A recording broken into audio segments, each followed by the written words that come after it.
Chapter 28, A Fish in a Tree, is called Deal of a Lifetime. Allie, Mr. Daniels calls me to him as the classroom empties for lunch. Yeah? I ask, heading over. So I've been thinking a lot about some of the answers you give during discussions. I love it when you share your opinions. Thanks, I say, wondering why he really called me up here. And I love your thoughts on Roy G. Biv. I overheard you asking Suki about her grandfather and comparing him to yours. Well, Allie, I'm impressed by you. I shrug. What am I going to say? That he's crazy? If he thinks I have anything for brains but a pail full of grasshoppers? Really, you have some wonderful gifts, and your explanation of lonely and alone, that was clever. I glance up at him, but stare at my shoes by the time I answer. That was just because I know about those words. Alone and lonely, that's all. It was just an unfortunate stroke of luck. He laughs. An unfortunate stroke of luck, huh? I nod. I see. Yeah. Allie, how many kids your age use phrases like unfortunate stroke of luck? I feel like a fish in a wire cage rather than a tank. Can I go to lunch now? Not just yet. I'm wondering. Do you ever think one word, but a different one comes out of your mouth? Well, yeah, I guess. Does reading sometimes give you headaches? I nod, more nervous. When you look at letters, do they ever seem to move? I'm confused. Of course they do. They do?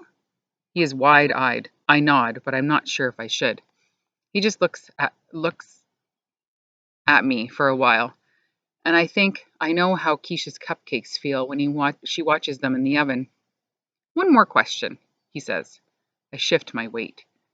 Have you ever heard of a game called chess?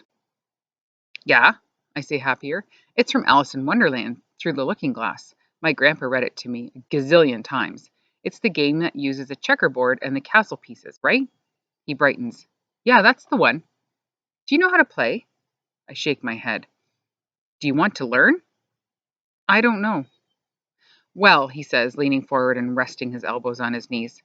I think you'd like chess. I could show you how to play after school. If you'd like.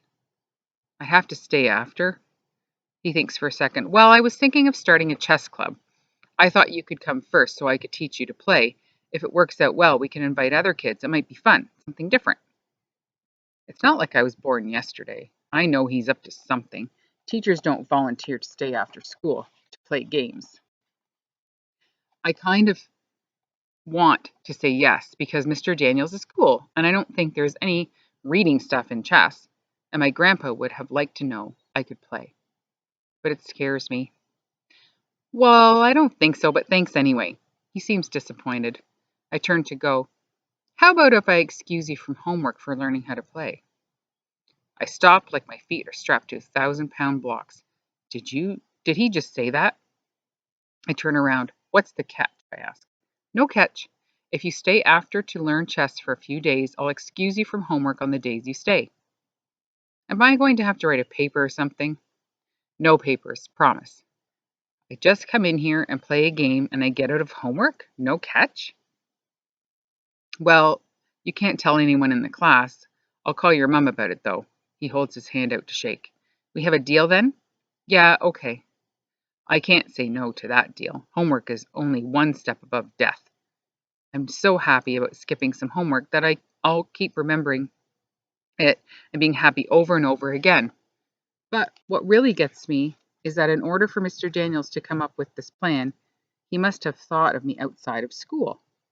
When he didn't have to think of me, I bet other teachers have never let me sit in their head 1 second longer than they had to.